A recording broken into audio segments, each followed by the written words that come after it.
Welcome back, Hobby Maniacs. Baer here today with a look at the Mars Pattern Warhound Titan, not Warlord. Warlord would be a lot more pieces. But we just did part one, where basically I showed you, I guess, kind of like an assembly guide. I went over the instructions, some gotchas and things like that, and it took a little long, so I wanted to split the actual unboxing of the product into a second one. So we're going to take a look at all of the parts, plus two weapon arms here. You got the plasma blast gun and the turbo laser destructor as well here. But before we get to all that, the meat and potatoes, as Juice would say, I would like to invite you to subscribe to this YouTube channel, check out the blog, spikybitsblog.com, and head on over to thelongwar.net. That's the home of the battle reports for exclusive content, early access videos, and more. Become a veteran of the Long War today. Oh, and also, don't forget to check us out over on patreon.com/spikybits as well. If you enjoy all these video features and tutorials we do here on the channel, we would love some support over there. We're doing a couple different things. Obviously, if you sign up, you get a free gift, you get some swag in the mail,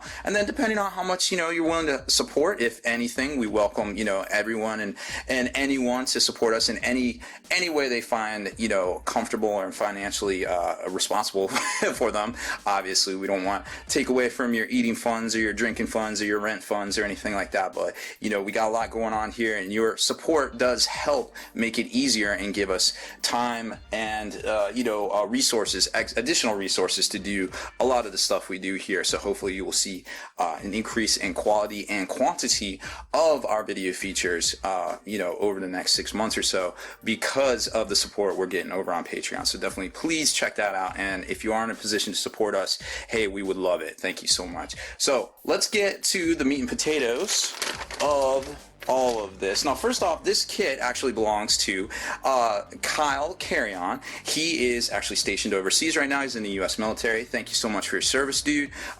He shipped these home for safekeeping, so I'm sharing them with the world, of course, because I mean, what's more safer than hidden in plain sight, right? So you're gonna get when you order a Warhound, you're gonna get a nondescript box. It's gonna come with an envelope that we showed you already, but here it is again, little manila envelope. It's going to have some instruction manuals. There's going to be some clear plastic in here for the cockpit glass, and also a certificate of quote-unquote authenticity from the Fabricator General of Mars, giving your Titan a number.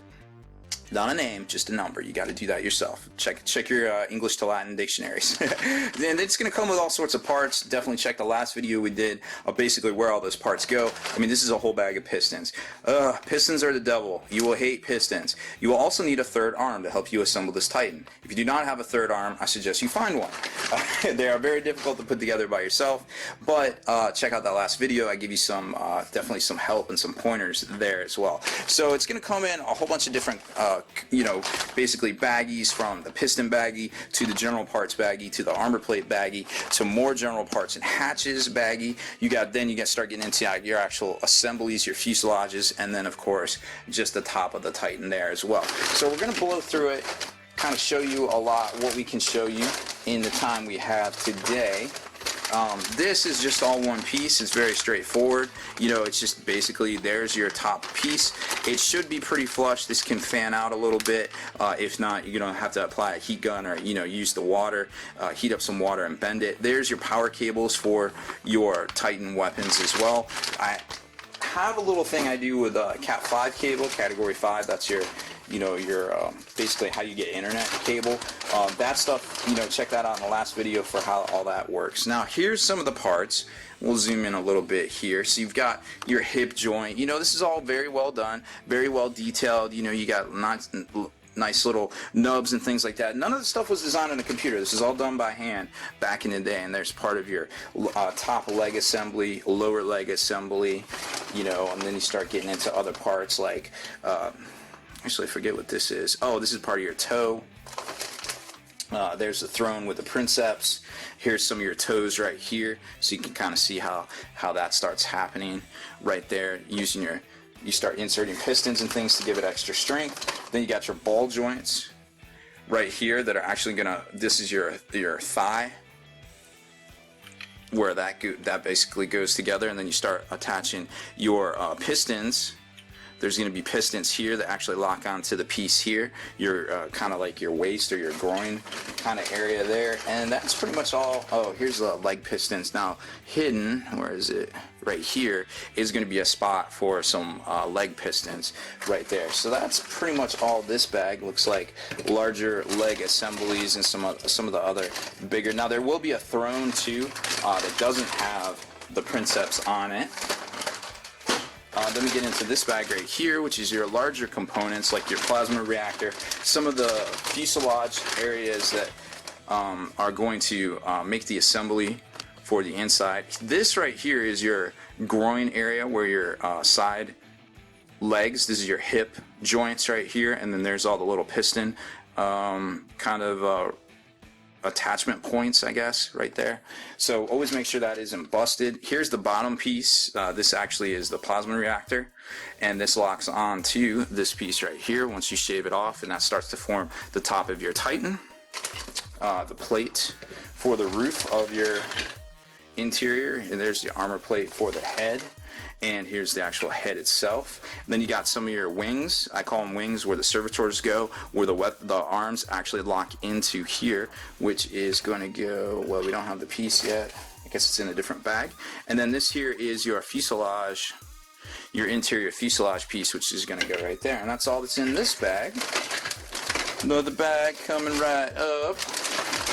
It looks to be the armor plating. Is that the armor plate bag? That looks to be the armor plate bag. Now, depending on how you're painting this, you may want to consider not gluing your armor, the actual armor plating on. So there's some of the leg armor plates, your groin armor plate, your thigh armor plate. And you get two sets of armor plates, so you can mix and match, or two sets of legs, or you can mix and match. Now also, the attachment point right here is actually very not strong, I guess. It's weak. So be careful when you're gluing that on, because what I've seen is a lot of times it'll snap on the leg part itself. There's some vents for the back. This right here, I actually forget what this is. This is part of the leg. Forget what that goes. There's two of them. I actually forget what that part that is, but I'm sure it's on the instruction manual. And then here's the basically the elevator that goes down to the ground that actually locks into in front of the plasma reactor in the interior. Here's your ring for the actual, this actually goes around the cockpit area where from the fuselage itself to where the cockpit head locks in there, and it's just a little adjustment basically to hide just like, you know, the plain round shaft there. So there's that bag, and we still got more. The bag of pistons, which I'm not really going to get into, definitely check the instruction manual on how all that works. They are a pain in the butt. Then you got some hatches and other type things, which are really, you know, very detailed quality there. You can see the Aquillas, that's the top plate for where the arms actually lock in.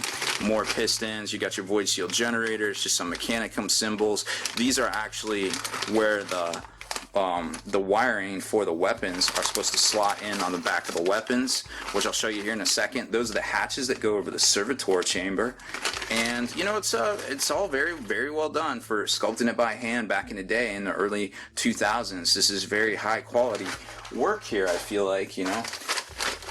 Here's the plasma blast gun, which is a huge chunk of resin. And you can see the plasma grill there.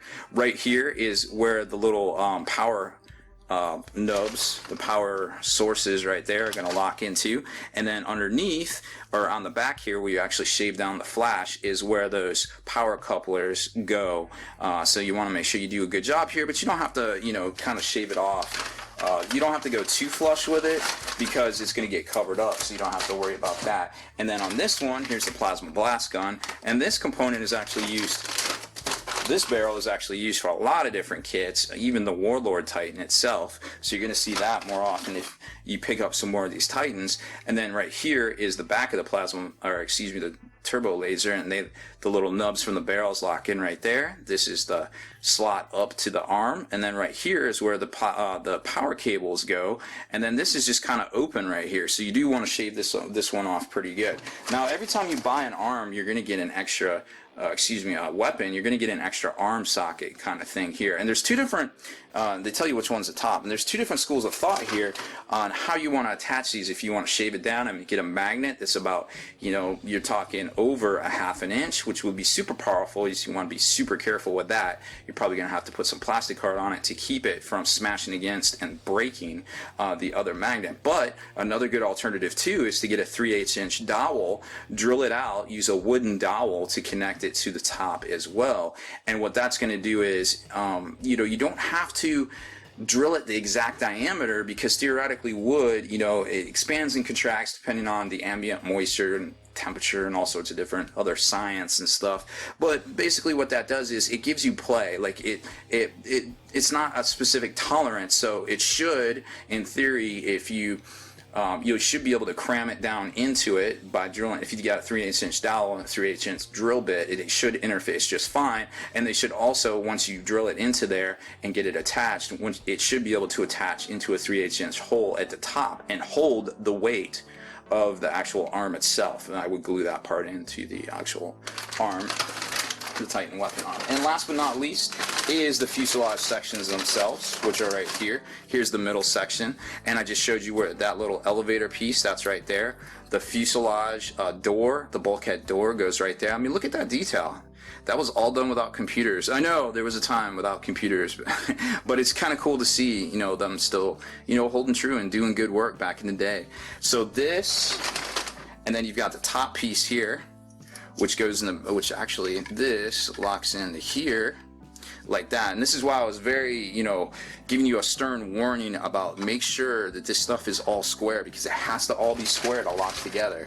And then this one right here goes right into there. So this is going to be your assembly, the start of your assembly. Then you're going to have a back plate, then the servitor harnesses go right here, and then you're going to have that top piece that locks in down over the top. So you're gonna have the just the armor plate that just kind of lays on the top there. So really interesting kind of way they did it back in the day to give you that detail on the interior.